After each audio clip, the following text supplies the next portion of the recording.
In the vast expanse of the galaxy, where mighty civilizations rise and fall like cosmic tides, there exists a truth that few species understand.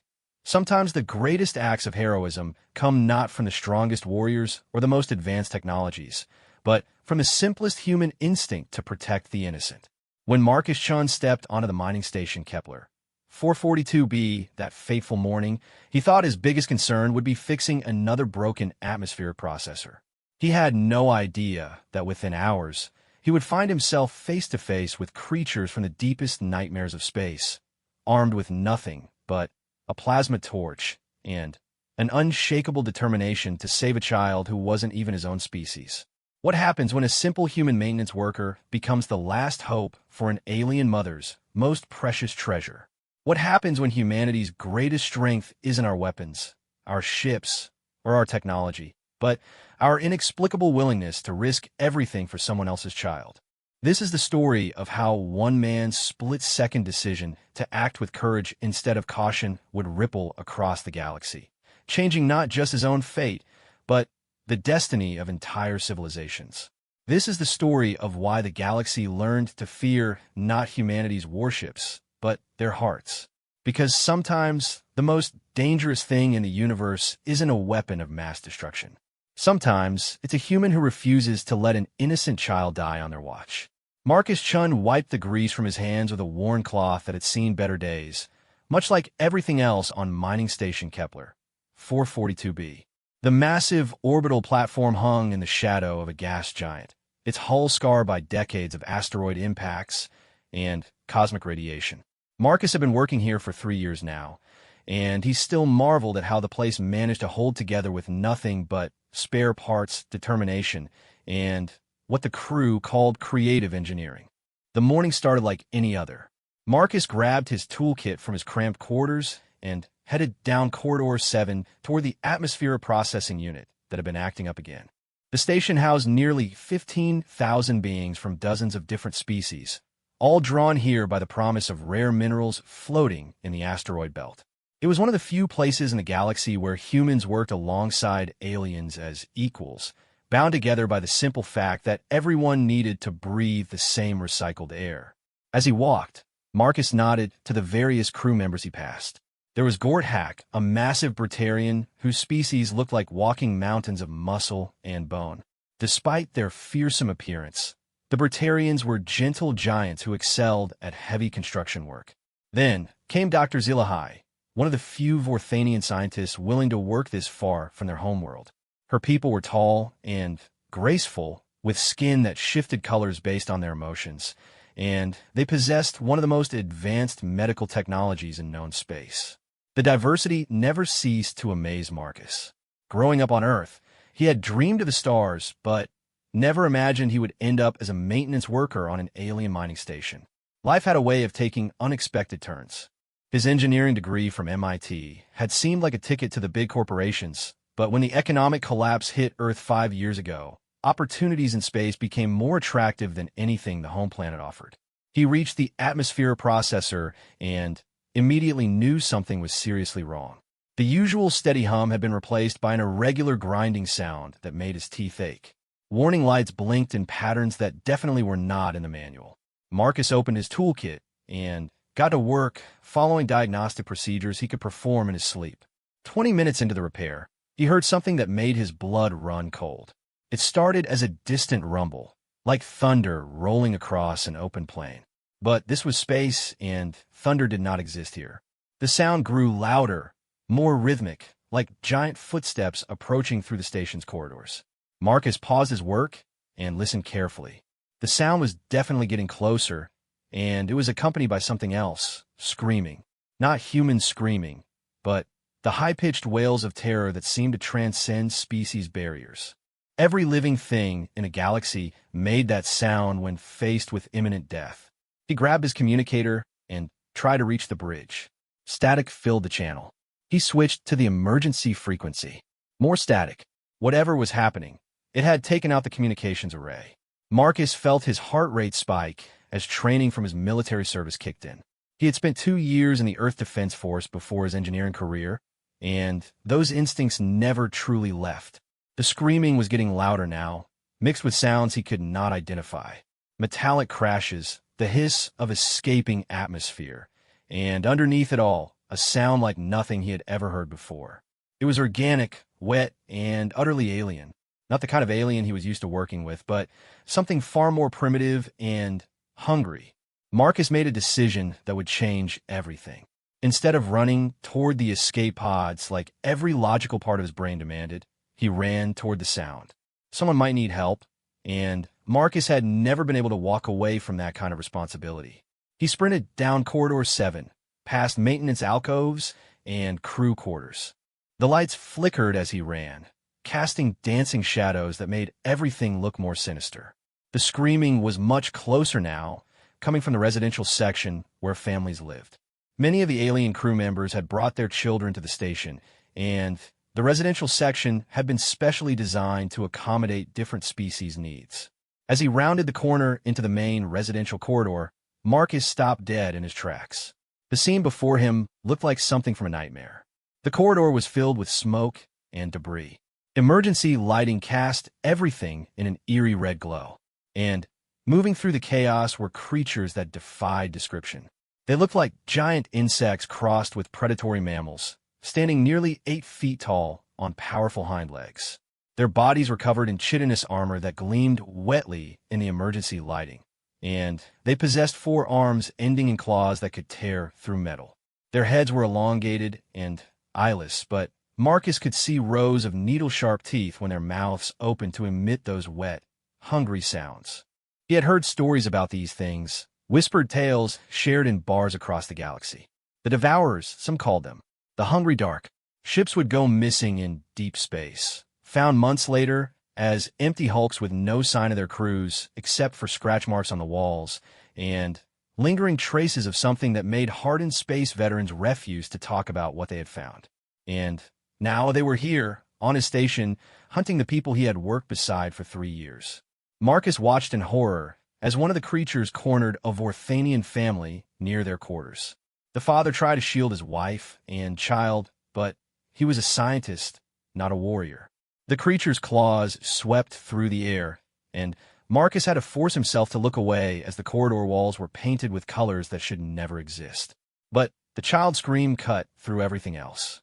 High and pure and filled with the kind of terror that no young being should ever experience. Marcus looked back and saw a small Vorthanian child, barely knee-high, pressed against the wall as one of the creatures advanced. The child's skin cycled rapidly through colors, the Vorthanian equivalent of hyperventilation. Everything else faded away. Marcus did not think about the fact that he was unarmed except for a plasma torch designed for cutting metal. He did not think about the fact that these creatures had just killed 2 adults without breaking stride. He did not think about the fact that he was probably about to die in a very unpleasant way. He thought about his sister's daughter back on Earth, about her laugh when he showed her pictures of the stars. He thought about every child he had ever known, human and alien alike.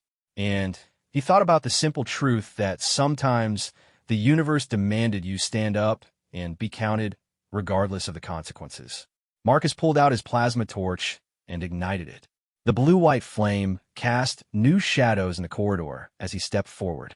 "Hey," he shouted at the creature stalking the child. "Why don't you pick on someone your own size?" It was a ridiculous thing to say, considering the creature was nearly twice his height and probably 10 times his weight. But it worked. The thing turned away from the child and focused its attention on Marcus. Up close, the creature was even more horrifying.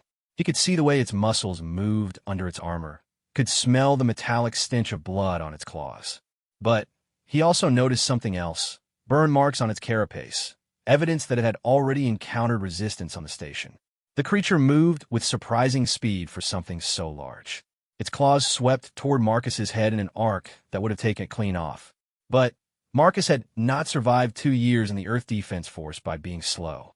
He ducked under the attack and swept his plasma torch across the creature's midsection. The torch cut through the creature's armor like it was paper. The thing let out a shriek that made Marcus's ears ring, but instead of falling, it spun around and caught him with a backhand that sent him flying into the wall. Marcus hit the metal paneling hard enough to see stars, but he forced himself to roll aside as claws gouged deep furrows where his head had been a second before. He came up swinging the torch in wild arcs, forcing the creature to step back. Behind the monster, Marcus could see the Vorthanian child pressed against the wall, frozen in terror. The child's skin had gone completely white, which Marcus remembered from his cultural training meant overwhelming fear in Vorthanians. "Run!" Marcus shouted at the child while dodging another claw swipe. "Get out of here!" But the child did not move. Marcus realized the little one was too terrified to function. He would have to create an opening for both of them to escape. Marcus feinted left, then dove right, rolling between the creature's legs. He came up behind it and drove the plasma torch deep into what he hoped was a vital area.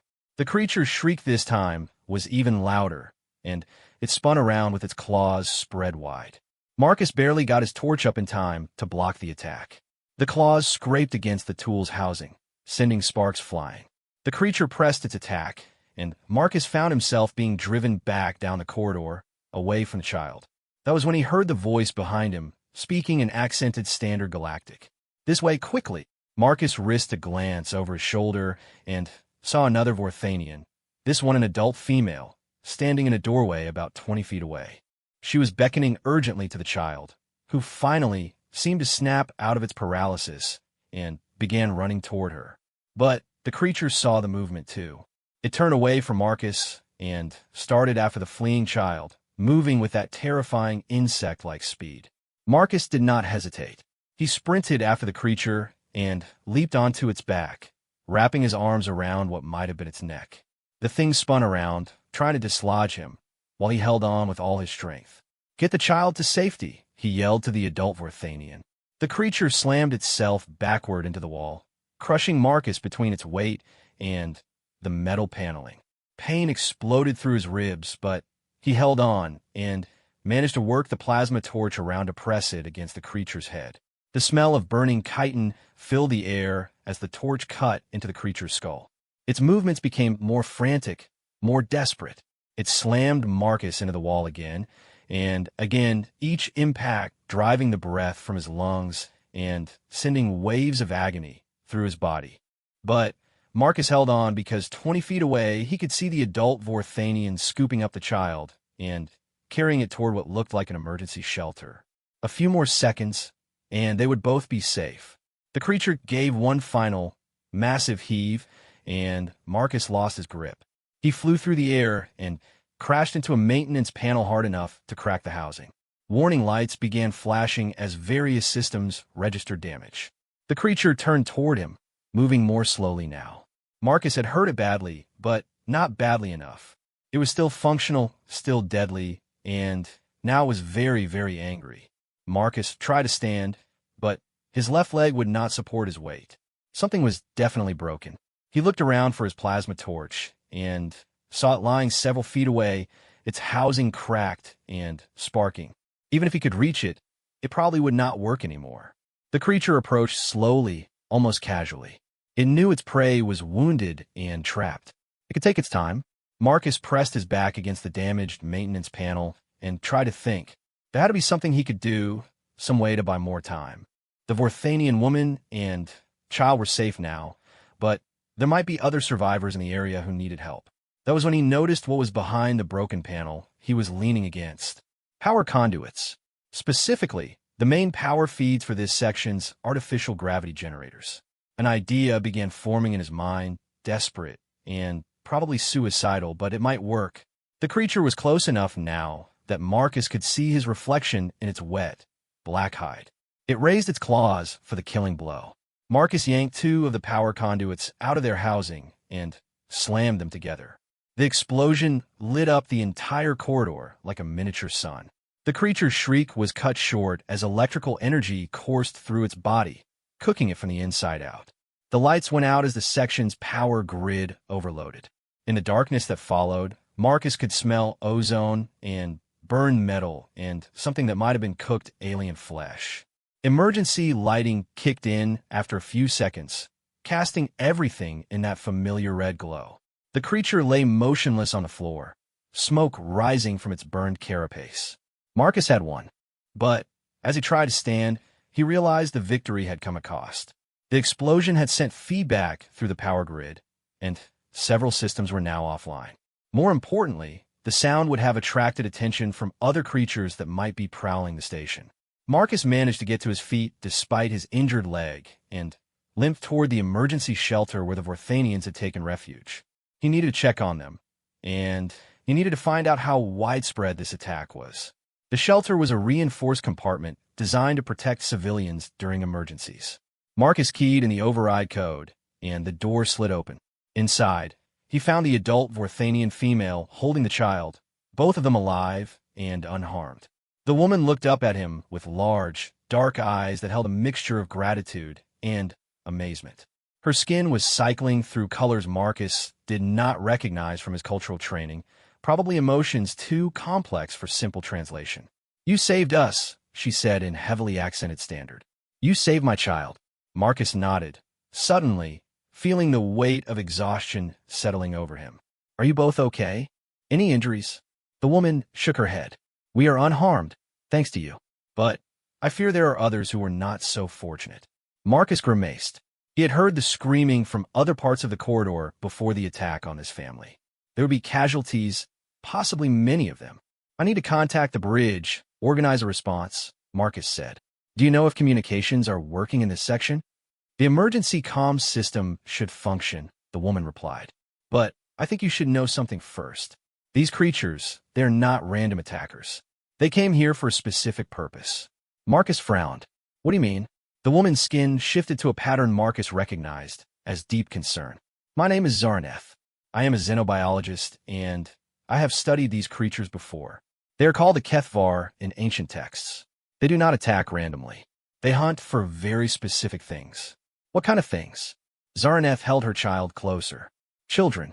They specifically hunt the young of any species they can find. It is not for food, not exactly. It is something else, something worse." Marcus felt ice forming in his stomach. "There are dozens of families on this station." "Yes," Zarneth said quietly. "And if I am right about why the Kethvar are here, then what we have experienced so far is only the beginning." Outside the shelter, in the distance, Marcus could hear more of that wet, hungry sound echoing through the station's corridors. More creatures, hunting for more children. He checked his chronometer. Less than an hour had passed since he first heard the rumbling sound while working on the atmosphere processor. In that short time, his quiet life as a maintenance worker had transformed into something out of his worst nightmares. But as he looked at the Vorthanian child clinging to its mother, Marcus realized something else had changed too. For the first time in years, he felt like he was doing something that truly mattered. Not just fixing machines or maintaining systems, but protecting people who could not protect themselves. The sound of approaching creatures grew louder. Marcus would need to move fast if he was going to organize any kind of defense. But first, he had a promise to keep to the woman who had entrusted him with her child's life. "I'm going to get you both to the main safe zone," he told Zarneth. "And then I'm going to find every other family on the station and make sure they're protected too." Zarneth's skin shifted to a color that Marcus thought might represent hope. "The safe zone is in Section C, near the command center. But the creatures will be hunting along all the main corridors." Marcus checked his remaining equipment. His plasma torch was ruined, but he still had some basic tools and his knowledge of the station's layout. It would have to be enough. "Then we'll take the maintenance tunnels," he said. "I know them better than anyone, and the creatures won't expect us to move through there." As they prepared to leave the shelter, Marcus caught sight of his reflection in a polished metal surface. The man looking back at him was covered in alien blood, bruised and battered, with clothes torn and singed from electrical feedback. But his eyes were different than they had been that morning. There was something new there, something hard and determined that had not existed when his biggest concern was a malfunctioning atmosphere processor. The universe had just taught Marcus Chin a lesson about what he was truly capable of when innocent lives were at stake. And, judging by the sounds echoing through the station's corridors, he was about to get many more opportunities to practice what he had learned. The maintenance tunnels of Kepler 442b were never designed for emergency evacuations. They were cramped, poorly lit, and filled with pipes that dripped condensation in the artificial gravity. But they were also invisible to the station's main sensors, which meant the Kethvar creatures would have difficulty tracking them through the maze of service corridors. Marcus led the way, moving as quickly as his injured leg would allow. Behind him, Zuraneth carried her child, whose skin had finally stopped cycling through panic colors and settled into a pale blue that Marcus hoped indicated calm. Every few minutes, he would stop and listen for sounds of pursuit, but the thick walls muffled most of the noise from the main corridors. 20 minutes into their journey, they reached a junction where Marcus could access a maintenance terminal. He plugged in his emergency code and was relieved to see that some systems were still functioning. The station's layout appeared on the small screen, with red zones indicating areas where life support had been compromised. "It's worse than I thought," Marcus muttered, studying the readout. Nearly a third of the station was showing emergency conditions, and the pattern of damage suggested the attack was coordinated and systematic. Zuraneth peered over his shoulder at the display. Her scientific training was evident in how quickly she processed the information. They came from multiple directions simultaneously. This was not a random encounter. Someone or something guided them here. Marcus felt a chill that had nothing to do with the cool air in the maintenance tunnel. "Are you saying these things are intelligent?" "Not exactly," Zuraneth replied, adjusting her grip on her child. "The Kethvar are predators, but they are also parasites. In ancient times, before galactic civilization, they would infect certain species and use them to guide hunting expeditions. The infected beings would appear normal until the moment of attack, when they would open doors, disable security systems, and trap victims for the Kethvar to hunt." The implications hit Marcus like a physical blow. Someone on this station is working with them. It is the only explanation that fits the pattern of attack. The creatures appeared in residential areas first, where the children would be. They bypassed military zones and went straight for civilian targets. Someone gave them the station layouts. Marcus accessed the personnel files and began scrolling through the crew manifest. 15,000 beings from dozens of species, any one of whom could potentially be compromised. The task of identifying the traitor seemed impossible. That was when his communicator crackled to life. The voice that came through was Captain Rodriguez, the station commander, and she sounded like she was barely holding panic at bay. "This is an emergency broadcast to all survivors. We have hostile creatures loose on the station. All civilian personnel are to proceed immediately to designated safe zones. Do not attempt to fight these things alone. Security teams are responding, but we need everyone to get to safety now." The transmission cut out, replaced by static. Marcus tried to respond, but got no signal. One-way communication only, which meant the command center's transmitters were still working, but their receivers were down. "At least we know someone is organizing a response," Marcus said. "The safe zone in Section C should have security teams and better defenses." They continued through the maintenance tunnels, following a route Marcus had memorized during his 3 years on the station. But as they moved deeper into the ship's interior, he began to notice things that made him uneasy. Scratches on the tunnel walls that looked too regular to be random damage. A faint smell in the air that reminded him of the creatures they had encountered. When they reached the next major junction, Marcus held up a hand for silence. Through the thin walls, he could hear movement in the adjacent corridor. Not the heavy footsteps of Kethvar, but something lighter, more stealthy. Marcus carefully opened an access panel and peered into the main corridor. What he saw made his blood run cold. 3 crew members were moving down the corridor, but something was wrong with their movements. They walked with perfect synchronization, their heads turning in unison to scan for potential targets. Their eyes had a strange, milky quality that definitely had not been there during normal duty shifts. One of them was Dr. Kellyan, a human physician Marcus had shared coffee with just the day before. Another was Gorthak, the massive Brutarian whose strength could tear through metal. The third was someone Marcus did not recognize, but based on the blue-tinged skin and elongated limbs, probably a Centaurian navigator. As he watched, Dr. Kellyan spoke in a voice that sounded like her own, but carried undertones that made Marcus's teeth ache. Section 7 is clear. No children detected. Moving to Section 8. The infected crew members moved on, their synchronized steps echoing down the corridor. Marcus waited until they were completely out of sight before closing the access panel. "We have a bigger problem than I thought," he whispered to Zuraneth. Some of the crew are infected. Zaraneth's skin shifted to a deep purple that Marcus had never seen before. The Kethvar's parasitic stage. It explains everything. The infected beings can access security systems, provide detailed information about station layout, and identify where families with children are quartered. Marcus felt the weight of responsibility settling on his shoulders like a heavy blanket. Getting to the safe zone was no longer just about delivering Zaraneth and her child to safety. They now possessed critical information that could help the defenders understand what they were really fighting. How do we tell the difference between infected crew members and normal ones? Marcus asked. The eyes are the most obvious sign, Zaraneth replied. The parasites interfere with normal optical function, but there are other indicators. Synchronized movement patterns, unnatural speech rhythms, and they emit a very faint pheromone signature that most species cannot detect. But Vorthanians can detect it. Yes, our enhanced olfactory system is sensitive to biochemical changes. I should be able to identify infected individuals if we encounter them. Marcus made a decision that would complicate their journey, but might save lives throughout the station. Instead of heading directly to the safe zone, he changed course toward the security station in Section 5. If they could reach the security teams and share this intelligence, it might help turn the tide of the battle. The detour took them through older sections of the station, areas that had been built during the initial construction phase, and showed their age. The maintenance tunnels here were larger, but also more complex, with branching paths that led to different levels and sections.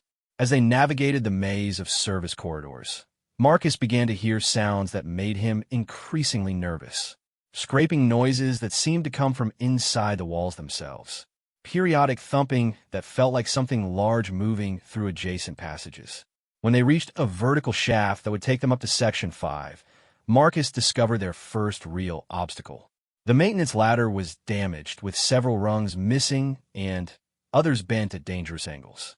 With his injured leg and Zaraneth carrying her child, making the climb would be extremely difficult.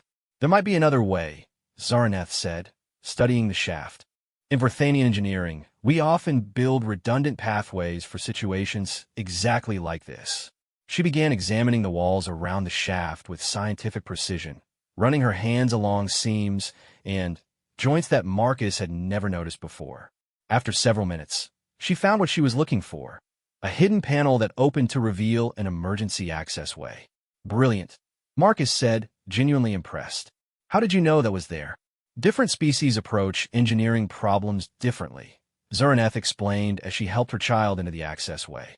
Humans tend to build efficiently and directly. Vorthanians build with multiple contingencies because our homeworld experiences frequent seismic activity. The contractors who built this station included engineers from many species, so there are hidden features that reflect different cultural approaches to construction. The emergency access way led to a horizontal tunnel that ran parallel to the main corridors.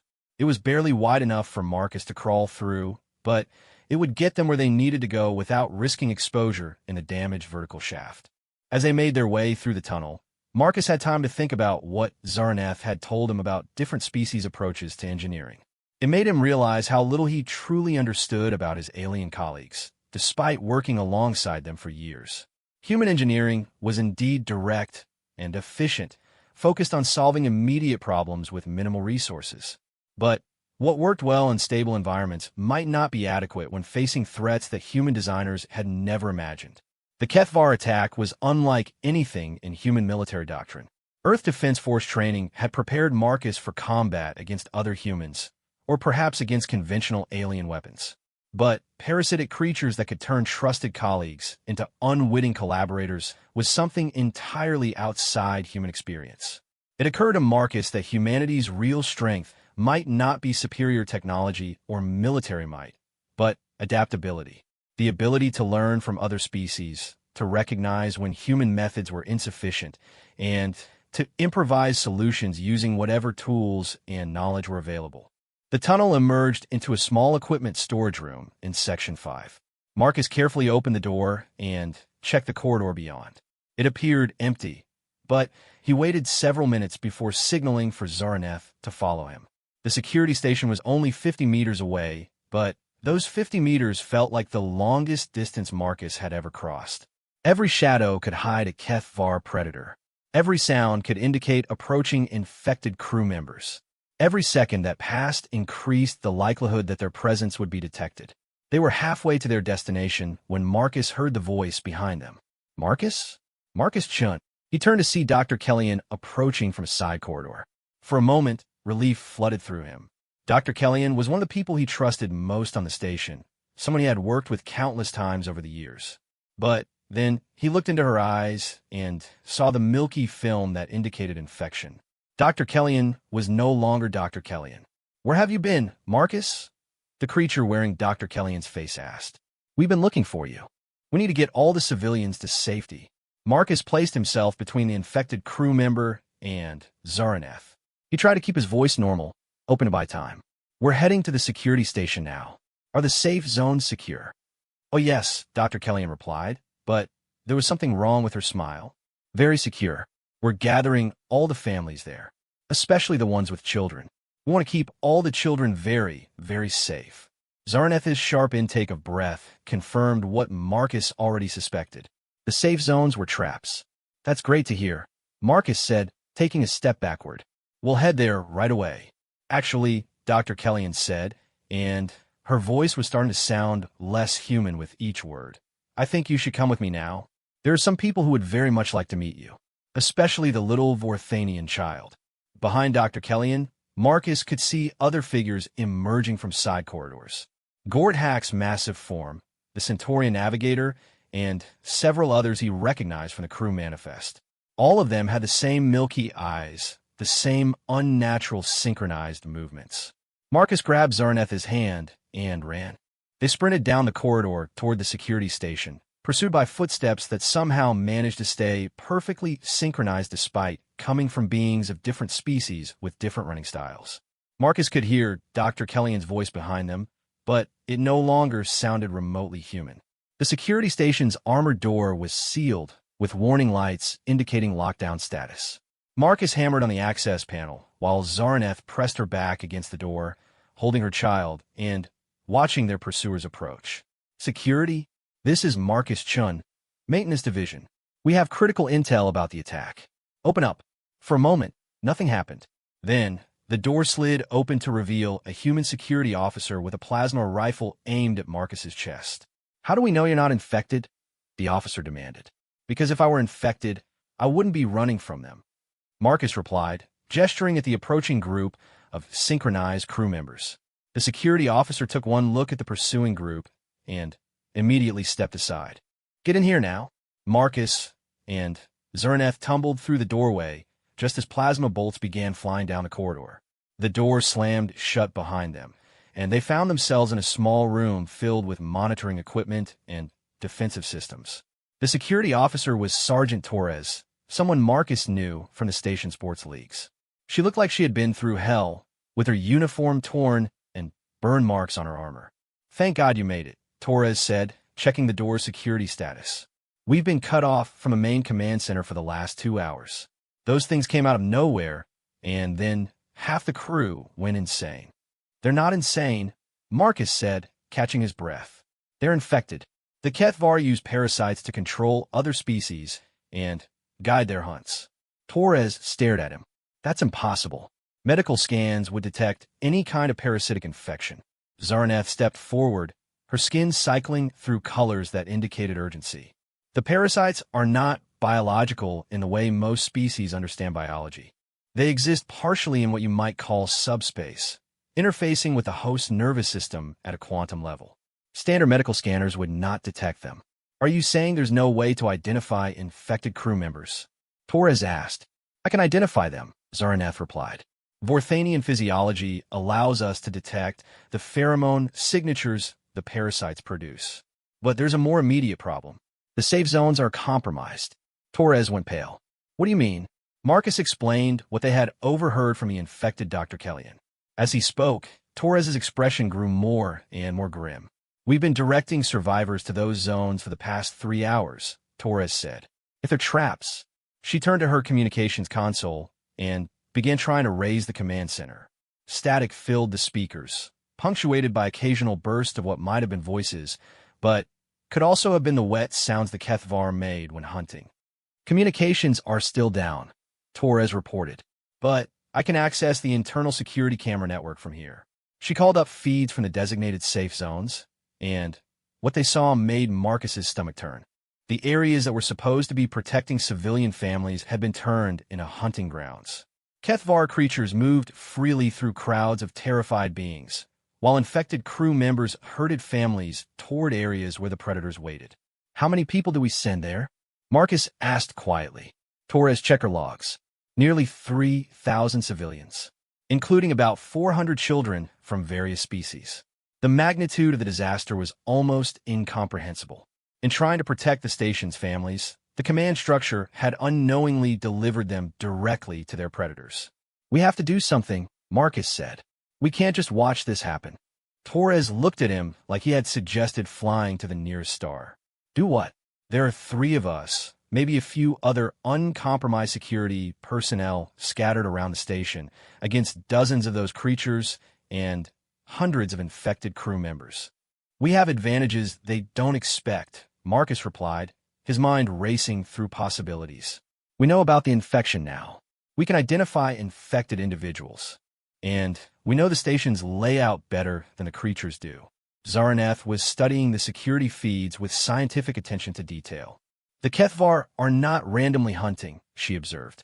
They are separating different species into groups. This suggests they have specific plans for different types of prey. Marcus leaned over her shoulder to look at the feeds. She was right. Human children were being herded toward one area, Brethanian children toward another, and so on. What are they doing? Torres asked. Zaraneth's skin shifted to a color Marcus had never seen before, something that seemed to indicate both knowledge and terrible dread. In the ancient texts, the Kethvar were described as collectors. They do not simply kill their prey. They preserve them, study them, and use them for breeding purposes. The implications hit Marcus like a physical blow. They're not just hunting the children. They're harvesting them. The room fell silent, except for the distant sounds of chaos filtering through the station's hull. In the space of a few hours, Marcus had gone from complaining about a malfunctioning atmosphere processor to confronting the kind of evil that most civilized beings prefer to believe existed only in ancient stories.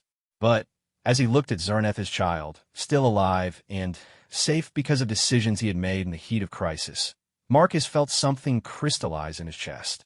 The universe might be vast and full of horrors beyond human imagination, but it was also full of beings worth protecting. We're going to stop this, Marcus said, and his voice carried a certainty that surprised even him. All of it. The hunting, the harvesting, everything. Torres stared at him.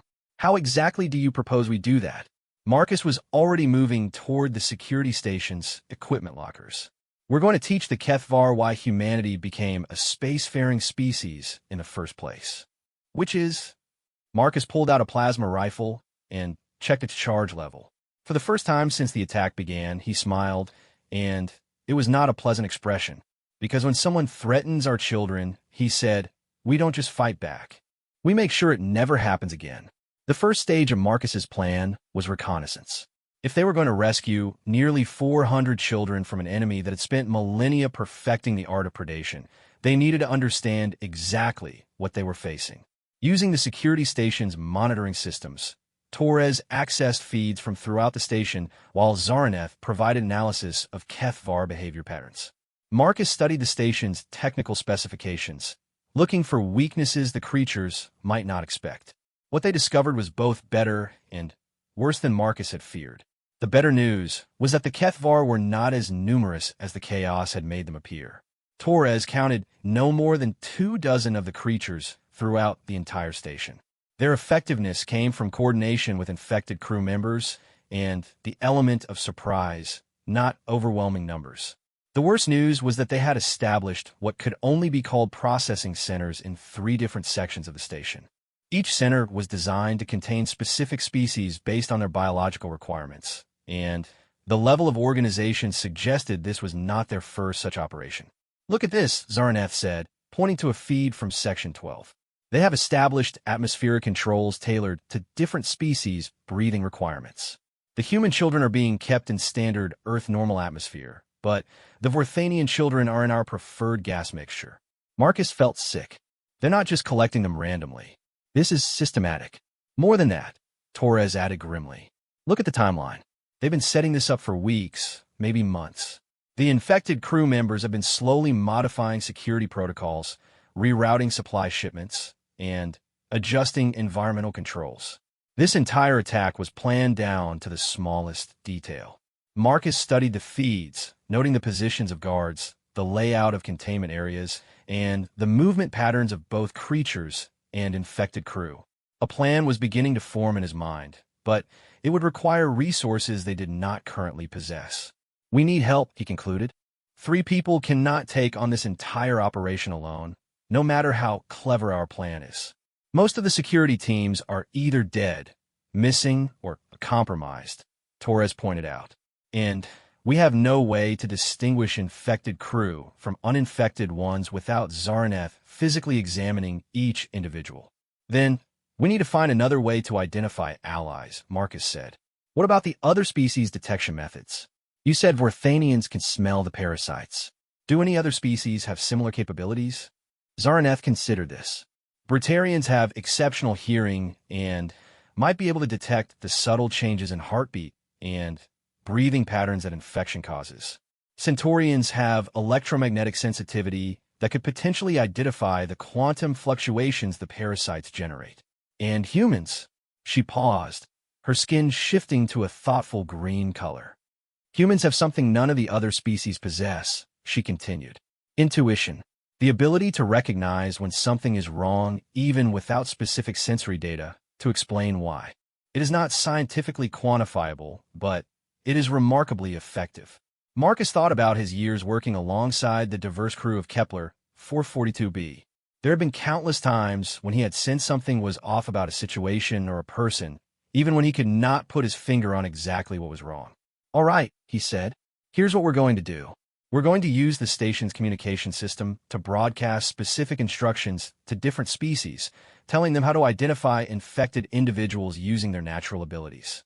Then, we're going to coordinate a rescue operation that hits all 3 processing centers simultaneously. Torres looked skeptical. The main communications array is down, remember?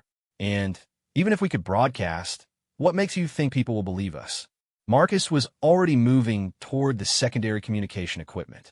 The main array is down, but the emergency backup systems are still functional. They have limited range, but they can reach anywhere on the station. And as for people believing us, he activated the emergency broadcast system and spoke into the microphone with the kind of authority he had learned during his military service. This is Marcus Chun, Maintenance Division, speaking from Security Station 5. I know many of you recognize my voice from 3 years of working together on this station. What I'm about to tell you will sound impossible, but your lives and the lives of your children depend on you listening. He explained about the parasitic infection, about how to identify compromised crew members, and about the systematic nature of the attack. But most importantly, he told them what they were going to do about it. In exactly 2 hours, we're going to take back our station and rescue our children. Each species has natural abilities that can help identify infected individuals.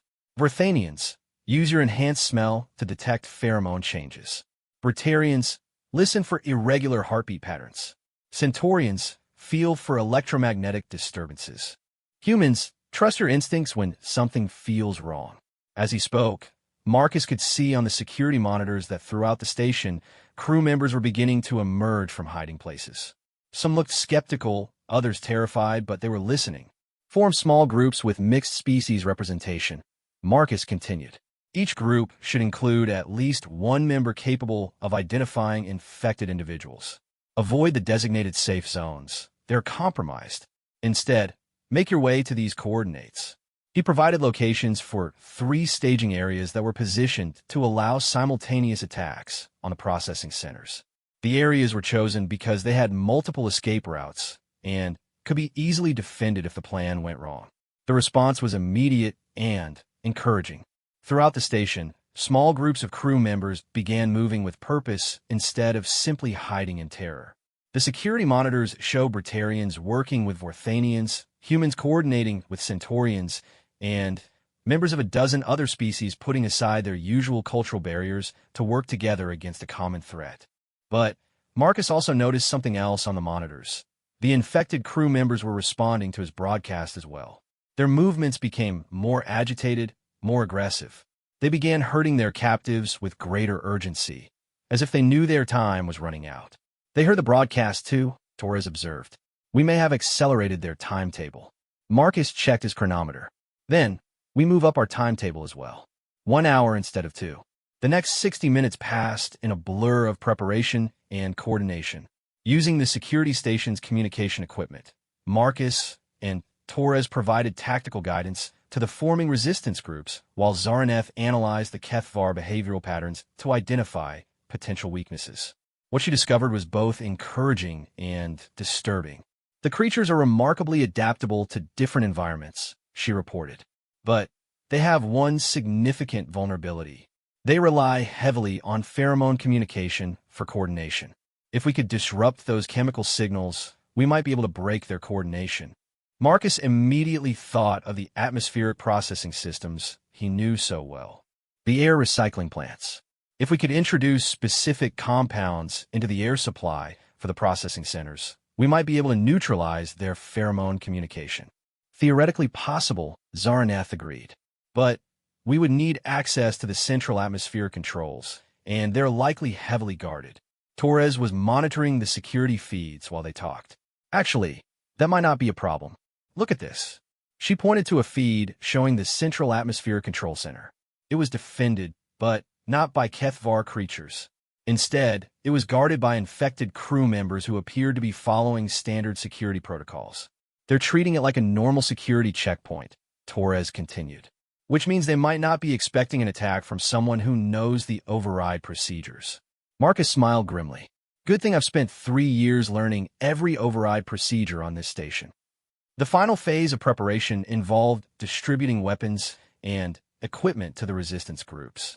The security station had limited supplies, but Marcus had an idea that would multiply their available resources exponentially. Every maintenance section on the station has industrial-grade tools that can be weaponized, he explained to the group leaders via communicator. Plasma torches, molecular welders, gravity manipulators. They're not designed as weapons, but in the right hands, they're more effective than military hardware. This was something uniquely human, Marcus realized. While other species had developed elegant, specialized tools for specific purposes, humans had a talent for improvising weapons from whatever materials were available. It was a skill born from humanity's evolutionary history as persistence hunters who succeeded not through strength or speed, but through adaptability and tool use. As the hour deadline approached, Marcus felt the familiar mixture of fear and anticipation that had marked every significant moment in his military career. But this time was different. He was not fighting for abstract concepts like territory or ideology. He was fighting for the lives of children who had looked to him for protection. The coordinated attack began at exactly 1300 station time. Marcus and Torres moved through the maintenance tunnels toward the atmospheric control center, while resistance groups throughout the station began their simultaneous assaults on the processing centers. The security feeds showed scenes that would have seemed impossible just hours before. Brittarians wielding industrial hammers alongside humans with plasma torches. Vorthanian scientists using their knowledge of chemistry to create improvised smoke grenades. Centaurian navigators using their electromagnetic sensitivity to jam the creature's communication systems. But most remarkable of all was how the different species worked together. Cultural barriers that had existed for years dissolved in the face of shared purpose. Beings who had barely spoken to each other before the crisis now moved with the coordination of veteran military units. Marcus and Torres reached the atmospheric control center to find it defended by 6 infected crew members, including Dr. Kellyan. The infected humans and aliens stood in perfect formation, their movements synchronized in a way that no natural beings would move. Remember, Marcus whispered to Torres, they're not really our friends anymore. Whatever is controlling them, it's not going to hesitate to kill us. The assault on the control center demonstrated the difference between human military tactics and the Kethvar approach to conflict. The infected defenders fought with perfect coordination, but no creativity. They followed preset patterns, responding to attacks in predictable ways. Marcus and Torres, by contrast, fought like humans. They improvised, adapted, and used unconventional tactics that the parasites had not programmed their host to counter. When the defenders expected them to attack from the main corridor, they came through the air vents. When the infected crew moved to block those approaches, they used maintenance access panels. The battle lasted only 10 minutes, but it felt like hours. When it was over, 6 crew members lay unconscious on the floor, and Marcus was standing at the atmospheric control console with chemical compounds that Zarnath had identified as pheromone disruptors. Introducing compounds into atmospheric systems for sections 9, 12, and 15, Marcus reported over the communicator. You should see effects within 5 minutes. The results were immediate and dramatic. On the security feeds, the Kethvar creatures began showing signs of confusion and disorientation. Their coordinated hunting patterns dissolved into chaotic individual actions. Some of them began attacking their infected human collaborators, apparently unable to distinguish between friend and foe. The resistance groups pressed their advantage. Armed with improvised weapons and motivated by the desperate need to save their children, they fought with a ferocity that surprised even Marcus. The creatures might be perfect predators in their natural environment, but Kepler 442b was not their natural environment. It was a human-built space station, and humans understood better than anyone how to use their own technology as a weapon. Within 30 minutes, all 3 processing centers were under attack. Within an hour, the first group of children had been rescued and evacuated to truly secure areas. Within 2 hours, the last of the Kethvar creatures had been either killed or contained. But the victory came at a cost. The security feeds showed the true extent of the damage throughout the station. Entire sections would need to be rebuilt.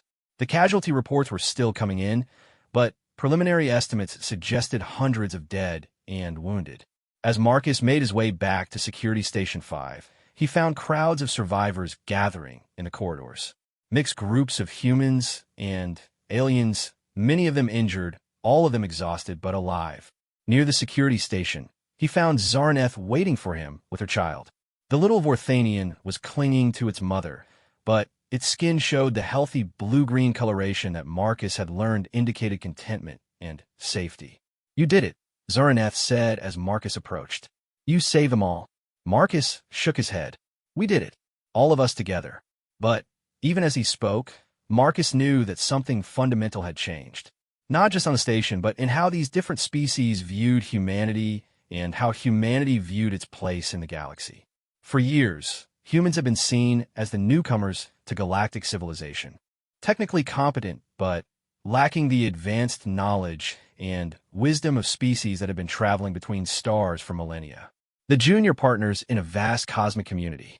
But today had demonstrated something that could not be measured by technology or accumulated knowledge. When faced with an enemy that had perfected its hunting techniques over millions of years, when confronted by evil that had learned to turn friends into enemies and safe places into traps, humanity had done what it did best. They had refused to give up. They had adapted. They had improvised. And, most importantly, they had inspired others to do the same. Marcus looked around at the mixed groups of survivors and realized that the Kethvar attack had accomplished something that centuries of diplomatic contact had not. It had shown the galaxy what humans were truly capable of when the lives of innocent beings were at stake. The universe was about to learn that humanity's greatest weapon was not their technology or their military might. It was their absolute refusal to let evil triumph when they had the power to stop it. But as rescue teams began organizing medical aid and damage assessment, Marcus also realized that their ordeal was not over. The Kethvar attack had been too sophisticated, too well-coordinated to be an isolated incident. Somewhere in the galaxy, other stations and colonies might be facing the same threat. And if humanity was going to live up to the reputation they had earned today, they were going to have to make sure that what happened on Kepler 442b never happened again. The real fight, Marcus understood, was just beginning. 3 weeks after the Kethvar attack, Marcus found himself in a place he had never expected to be, standing before the Galactic Council on Sigma Prime, the political heart of known civilization. The vast chamber could hold representatives from 1,000 different species, and today it was packed to capacity. The journey from maintenance worker to galactic witness had happened so quickly that Marcus still felt disconnected from the reality of his situation. After the immediate crisis on Kepler 442b had ended, emergency response teams from across the sector had arrived to investigate what had happened. What they found changed everything. The Kethvar attack on the mining station had not been an isolated incident. Similar attacks had occurred on 17 other installations throughout the galaxy over the past 6 months, but none of the victims had survived to report the details. Kepler 442b was the first target to successfully resist the creatures, and the intelligence gathered during the battle was proving invaluable. Marcus stood at the witness podium, acutely aware that his testimony would shape galactic policy for generations to come. Behind him sat Zuraneth and her child, now fully recovered and serving as additional witnesses to the events. Torres was there too, along with representatives from every species that had been present during the attack. But the being that commanded the most attention was not in the witness section. Suspended in a specialized containment field in the center of the chamber was one of the Kethvar creatures, captured alive during the final assault. It was the first time in recorded galactic history that one of these predators had been taken intact for study. The creature hung motionless in its energy prison, but Marcus could feel its alien intelligence studying everyone in the chamber. Even contained and helpless, it radiated a sense of patient malevolence that made his skin crawl. Council Speaker Veltar, an ancient Etherian whose species had helped found galactic civilization, called the session to order. The speaker's translucent form shimmered as it addressed the assembly. "We are here to examine the events at Mining Station Kepler 442b and their implications for galactic security," the speaker announced. "The witness Marcus Chun will provide his account of the attack and the successful defense." Marcus had practiced his testimony countless times during the journey to Sigma Prime, but standing before 1,000 alien representatives still made his mouth dry. He took a breath and began to speak. "3 weeks ago, I thought I understood my place in the galaxy," he said. "I was a maintenance worker on a mining station, someone who fixed broken machines and kept the air recyclers running. I never imagined that I would be fighting for the lives of children against creatures that most people thought were myths." He described the attack in detail, from his first encounter with the Kethvar in the residential corridor to the coordinated resistance that had ultimately defeated them. But as he spoke, Marcus realized that his testimony was about more than just the events themselves. The Kethvar succeeded initially because they understood something about galactic civilization that we had forgotten, Marcus continued. They knew that our greatest strength, our diversity, our willingness to work together across species lines, could also be our greatest weakness if turned against us. In the audience, Marcus could see representatives from dozens of species nodding in understanding. The parasitic infection strategy had been devastatingly effective because it had exploited the trust that made galactic civilization possible. But they also underestimated something crucial, Marcus said. When faced with a threat to innocent life, especially the lives of children, the differences between species become irrelevant. Human, Vorthanian, Bertarian, Centaurian, it doesn't matter. We all recognize evil when we see it, and we all share the same fundamental drive to protect the defenseless. Dr. Zilahai, the Vorthanian xenobiologist who had helped analyze the Kethvar during the crisis, was called to testify next. Her scientific perspective provided details that Marcus's combat account had missed. The Kethvar represent a form of life that exists partially outside normal spacetime, she explained. This allows their parasites to interface with nervous systems at a quantum level, creating what appears to be perfect mind control. However, our research has revealed that the control is not as complete as it initially appeared. She activated a holographic display showing brain scans of infected crew members who had been captured during the battle. The host personality continues to exist alongside the parasitic control system. In many cases, the original consciousness is aware of what is happening, but unable to resist the parasite's commands. The implications of this discovery sent a ripple of shock through the chamber. The infected crew members had been conscious prisoners in their own bodies, forced to watch as they betrayed their colleagues and endangered children they cared about. This makes the Kethvar's methods even more horrific than simple mind control, Dr. Zelahai continued. It is a form of torture that turns victims into unwilling accomplices in the suffering of others.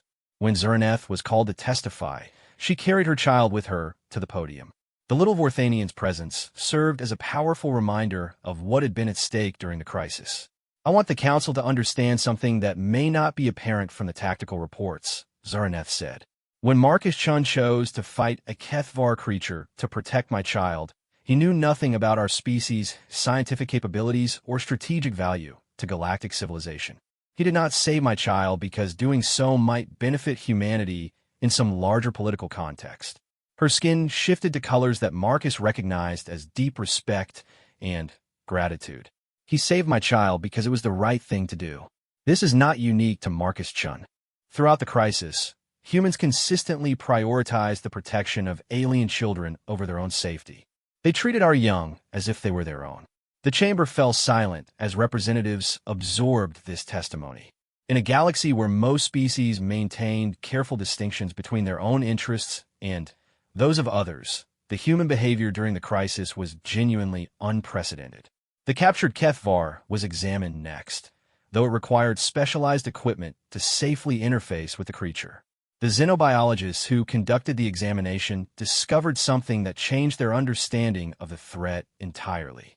The creature was not just a predator. It was a scout. The neural patterns indicate that this individual was in constant communication with others of its kind throughout the attack, reported Chief Xenobiologist Torneth. The Kethvar are not operating as isolated hunting packs. They appear to be part of a larger collective intelligence that spans galactic distances. Marcus felt ice forming in his stomach as the implications became clear.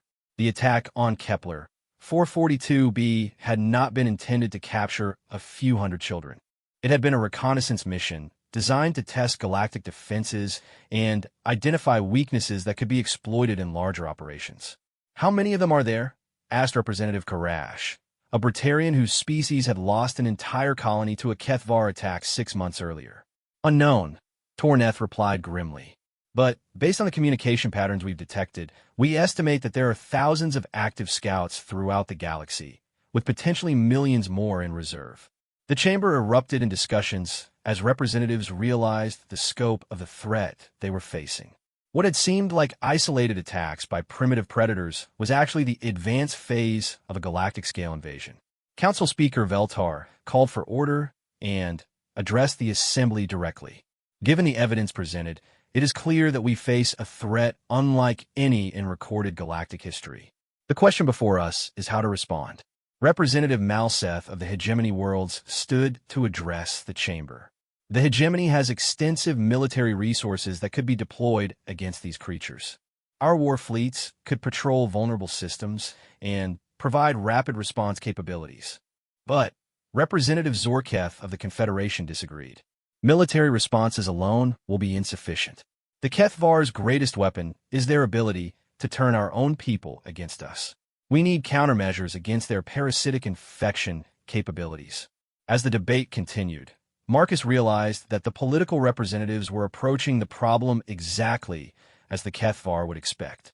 They were thinking in terms of conventional military and technological solutions, focusing on their own species' particular strengths and capabilities. When Speaker Veltar called for additional testimony from witnesses, Marcus asked for permission to address the council again. With respect to all the distinguished representatives present, Marcus said, "I think we're missing the most important lesson from what happened at Kepler 442b. The chamber quieted as hundreds of alien eyes focused on him. The Kethvar defeated 17 previous targets because those targets responded to the attack using conventional methods. Military protocols, species-specific defensive strategies, established command structures. All of that failed because the Kethvar had spent millennia learning how to counter conventional responses." Marcus gestured toward the containment field holding the captured creature. But at Kepler 442b, they encountered something they hadn't planned for. They encountered improvisation. They encountered different species working together in ways that had never been tried before. They encountered humans teaching Vorthanians to use industrial equipment as weapons while Brittarians learned Centaurian electromagnetic techniques. He could see understanding beginning to dawn in some of the representatives' expressions. The solution to the Kethvar threat isn't going to come from any single species' military or technology, Marcus continued. It's going to come from all of us working together in ways that even we haven't thought of yet. The Kethvar can predict how each species will respond individually, but they can't predict what we might accomplish together. Dr. Zelahai stood to support Marcus's testimony. The witness is correct. Our analysis of the Kethvar collective intelligence suggests that their strategic planning is based on historical patterns of species behavior. They expect Brittarians to respond with brute force, Vorthanians to respond with scientific analysis, humans to respond with technological solutions. But they do not appear to have contingencies for hybrid approaches that combine multiple species' strengths. The debate that followed lasted for hours, but gradually a consensus began to emerge. The galaxy's response to the Kethvar threat would not be built around traditional military alliances or species-specific capabilities. Instead, it would be based on integrated teams combining individuals from multiple species, trained to think and fight in ways that no single culture had ever developed. The program would be called the Integrated Defense Initiative, and its first training facility would be established at the rebuilt Kepler 442b station. Representatives from every member species would be selected to participate, but the program's tactical doctrine would be based on the improvised strategies that had proven successful during the original attack. As the council session concluded, Marcus found himself surrounded by representatives from dozens of species, all of them asking questions about human tactical thinking and cultural approaches to problem solving. For the first time in galactic history, humanity was being sought out not for their technology or their resources, but for their way of thinking. But the conversation that mattered most to Marcus came from Zerneth as they prepared to return to Kepler 442b. "Do you understand what you have accomplished?" she asked, her skin shifting through colors that indicated deep respect mixed with amazement. "You have not just saved my child, or even our station. You have given the galaxy a new way to think about itself." Marcus looked out through the observation deck at the vast expanse of space surrounding Sigma Prime. Somewhere out there, more Kethvar scouts were probably planning their next attacks, confident that they understood their prey well enough to predict every possible response. They were about to learn how wrong they were. The galaxy was about to teach them what happened when you threatened someone human cared about. And thanks to the events at Kepler 442b, the galaxy now cared about all its children the same way humans did. The Kethvar had made a critical miscalculation. They had assumed that galactic civilization's greatest strength, its diversity, could only be turned into a weakness. They had never considered that it could be transformed into something even stronger than the sum of its parts. The universe was about to become a much more dangerous place for predators who hunted the innocent. And it was about to become much safer for children of every species. The real war was about to begin, but this time, the galaxy would be fighting as one. 2 years after the Kethvar attack, Marcus stood in the observation deck of the rebuilt Kepler 442b, watching as the latest class of Integrated Defense Initiative graduates participated in their final training exercise. The space around the station was filled with ships from a dozen different species, all of them working together in tactical formations that would have been impossible before the crisis. The station itself had been transformed beyond recognition. What had once been a simple mining operation was now the galaxy's premier training facility for multi-species cooperation. The residential sections that had been turned into hunting grounds were now classrooms where beings from across the galaxy learned to think like their colleagues from other worlds. Marcus watched as a mixed crew of humans, Vorthanians, Brittarians, and Centaurians worked together to neutralize a simulated Kethvar threat. Their movements showed the kind of seamless coordination that had once existed only in the desperate improvisation of life-or-death combat, but which had now been refined into doctrine and training procedures. "The 47th graduating class shows remarkable aptitude," said a familiar voice behind him. Marcus turned to see Zerneth approaching, accompanied by her child, who was now old enough to walk and had developed the curious, fearless attitude that seemed common among children who had survived traumatic experiences and emerged stronger. The little Vorthanian's skin showed the bright, shifting patterns that indicated excitement and joy. "They're incredible," Marcus agreed, gesturing toward the exercise ships. "I never imagined that tactical coordination between species could become this sophisticated." Zaraneth joined him at the observation window, her own skin cycling through colors that Marcus had learned indicated thoughtful satisfaction. The psychological profiles of the graduates are fascinating. Beings who complete the program do not just learn to work with other species. They begin to think like other species. It is creating a new form of consciousness that transcends traditional species boundaries. Marcus had experienced this transformation himself over the past 2 years. As the program's chief tactical instructor, he had worked closely with beings from hundreds of different worlds. He had learned to see problems from Vorthanian scientific perspectives, to approach challenges with Brittarian directness, to sense electromagnetic fluctuations the way Centaurians did. The process had changed him in ways that went beyond professional development. He had become something new, something that had never existed in galactic history, a truly multi-species consciousness wrapped in a human body. And he was not alone.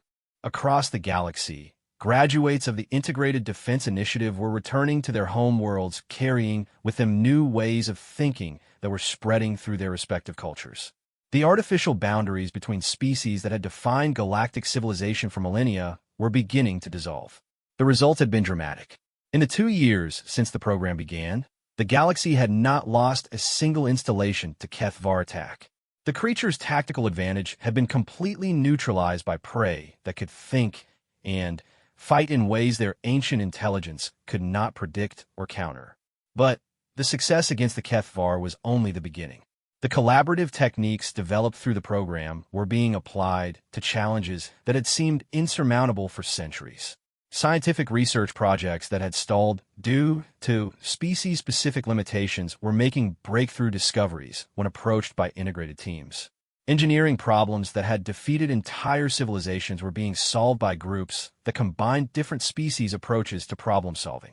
"Marcus," said Zaraneth's child in the carefully pronounced Standard Galactic that young beings learned in the station's integrated education program. "Tell me again about the first attack."